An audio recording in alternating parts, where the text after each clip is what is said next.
Hey everybody, David Terrio here, and I'm just here to talk to you about two things Thursday. And we're not going to do a Google slide or anything today because I actually want to demo you how to make your own eText using Google Docs. So this is for a book that you know for sure is copyright free. It's in the public domain. One of the best ways of doing that is to go to Project Gutenberg and see if you see it on there. This is not just to grab any book. So there are books out there like All Quiet on the Western Front that you can find online, but they are not legal copies of it yet because it's not in the public domain in the United States.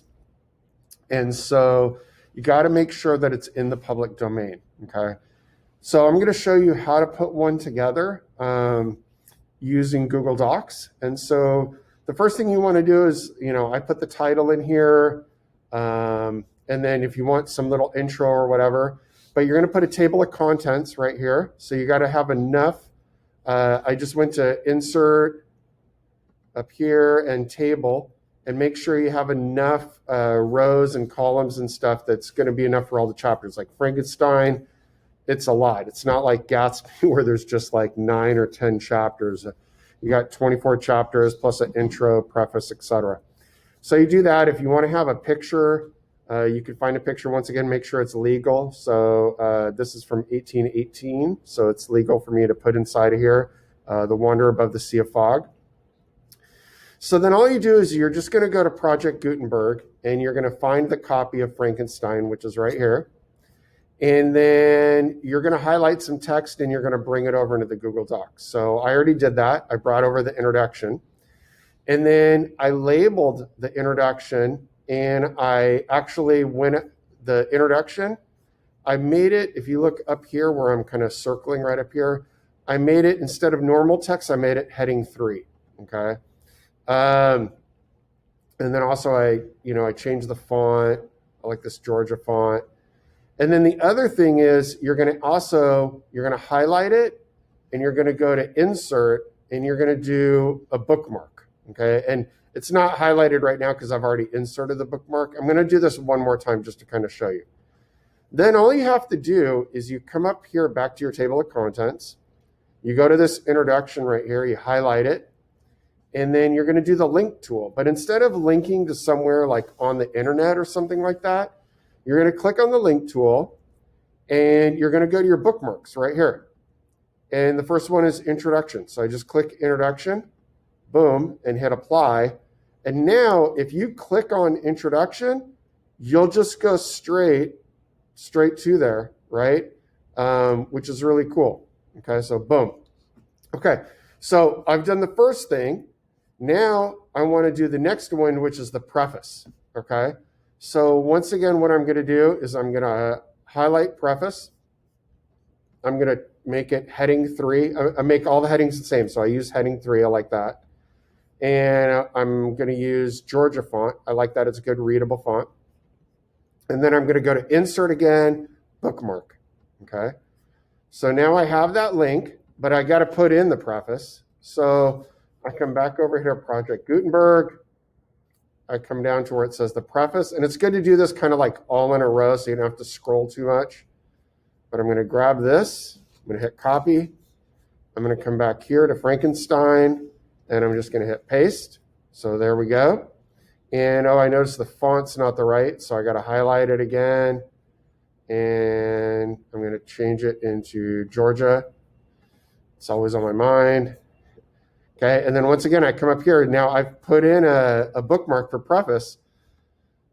So now I highlight that. I go up here once again to the insert link, but I'm going to my bookmarks, click that, and now I hit the preface. Boom, and hit apply, and boom, there we go. And then I just got to do that with everything else here in Frankenstein, and then I'm done. Make sure that the share link is set to anybody on the internet can view. Okay, and then you can copy that and you can share it with your students or with your fellow teachers or anything like that. And yeah, this is on Project Gutenberg, but I really, really, really like having this in a Google Doc because you're going to have your table of contents, right, that are clickable, so students can go there. Also, I think another big key is putting in page numbers. And that way, you and all your students are on the same page. So in the Google Doc, make sure to put page numbers in there. And then what else is cool about a Google Doc is students they could annotate the entire novel, right? Which would be really cool. They could read it in groups. They could highlight certain parts. They could, bring it into Pear Deck or grab some text or whatever. There's a lot and they could put links, right? Like if they want to link something here to like another supplemental resource or something that would explain it, like make their own notes, which would be really cool. So there's a lot of things you could do with Google Docs. Just make sure, once again, that the book is in the public domain. Now, the last thing I want to just share here is I'm actually started this right here. This is for the whole district. And if any of you make a Google Doc shareable eText, if you could please share it with me, I'm going to keep track of them all right here. And this way, anybody in the district, you can just click on these, go to the eText, and then make your own copy of it, and then share it with your students and stuff. So I don't want us all, like it'd be crazy for all of us to make a Frankenstein when once one person has done it, we can just share it with everybody, okay? So this is how to make an eText. Just share it with your coworkers and share it with your students. Please share it with me so I can share it with everybody in the district.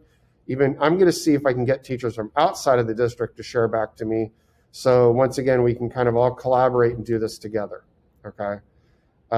Thank you very much. If you have any questions at all, email me or reach out to me on Twitter and I'll help you with it. But it's really easy to make this just using Project Gutenberg and Google Docs and the bookmark tool in Google Docs. And hopefully this will help you out with distance teaching and learning and even next year and beyond when we're in the classroom.